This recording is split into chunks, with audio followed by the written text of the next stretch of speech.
Banyak orang yang masih menganggap bahwa sistem peradilan di Indonesia sangat banyak sekali kekurangannya. Baik seperti permasalahan korupsi, integritas dari badan peradilan, sistem acara peradilan yang panjang dan berbelit-belit serta berbiaya mahal. Namun sangat bersyukur zaman di masa saya memulai memasuki dunia penegakan hukum sejak tahun 2015 telah banyak sekali adanya ide-ide revolusioner yang sudah diterapkan dalam sistem peradilan kita. Pada kesempatan kali ini, saya ingin membagikan dua kebijakan revolusioner yang sudah diterapkan oleh Mahkamah Agung dalam menerapkan asas peradilan cepat, sederhana, dan berbiaya murah. Dua kebijakan tersebut akan kita bahas dalam dua pembahasan yang terpisah. Dua kebijakan revolusioner yang saya maksud di sini adalah gugatan sederhana atau Small Claim Court dan E-Court Mahkamah Agung. Dalam sesi kali ini kita akan membahas sedikit tentang gugatan sederhana atau Small Claim Court. Namun sebelumnya izinkan saya untuk kembali berbicara satu pengalaman. Ketika saya pertama kali bekerja di bidang hukum ini, saya mendapati berbagai macam banyak sekali kasus yang tidak bisa tertangani, khususnya dalam sengketa keperdataan. Di mana kendala terbesarnya dalam penyelesaian tersebut adalah waktu dan biaya. Dua hal ini menjadi salah satu kendala pokok dalam peradilan kita, khususnya dalam hal ini adalah peradilan perdata. Contohnya, misalkan ada suatu sengketa perdata yang mana nilai sengketanya sangat kecil. Misalkan nilainya berkisar 5 juta rupiah, atau 10 juta rupiah, atau mungkin 15 juta rupiah. Nah, dalam hal seperti ini, proses peradilan biasa, sistem acara biasa yang ada di pengadilan kita bisa memakan waktu hingga 6 bulan bahkan lebih. Belum lagi jika ada upaya-upaya hukum lanjutan, seperti banding, kasasi, dan peninjauan kembali. Bisa jadi hanya untuk mengejar sengketa yang nilainya sedikit itu kita memakan waktu bertahun-tahun. Sehingga tidak jarang orang-orang kemudian skeptis dan menilai bahwa sistem peradilan perdata kita ini sangatlah tidak efektif dan tidak efisien. Jadi penerapan gugatan sederhana atau Small Claim Court ini adalah untuk menanggulangi atau menjawab permasalahan-permasalahan tersebut. Langsung saja ke intinya, membahas tentang Small Claim Court atau gugatan sederhana.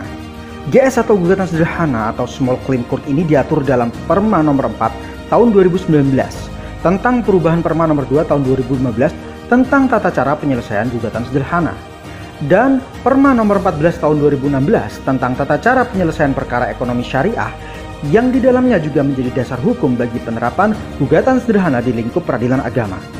Jadi ada dua peradilan yang bisa menerapkan Small Claim Court ini, yaitu peradilan umum pada tingkat pertama atau pengadilan negeri dan peradilan agama pada tingkat pertama atau pengadilan agama.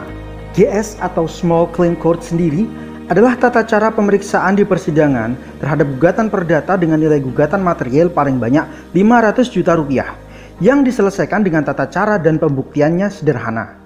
Intinya yang membedakan gugatan sederhana selain dari kriteria formil gugatan, yang paling penting ada pada kemudahan-kemudahan yang diantaranya adalah 1. Tata cara dan pembuktiannya itu sederhana, yaitu dengan memangkas banyak sekali proses persidangan seperti eksepsi, jawab jinawab, dan sebagainya. Kemudahan yang kedua yaitu gugatan sederhana diselesaikan paling lama 25 hari sejak hari sidang pertama. Dan yang ketiga, upaya hukum adalah keberatan dengan batas waktu 7 hari sejak putusan disampaikan. Jadi tidak ada upaya banding, kasasi, atau peninjauan kembali.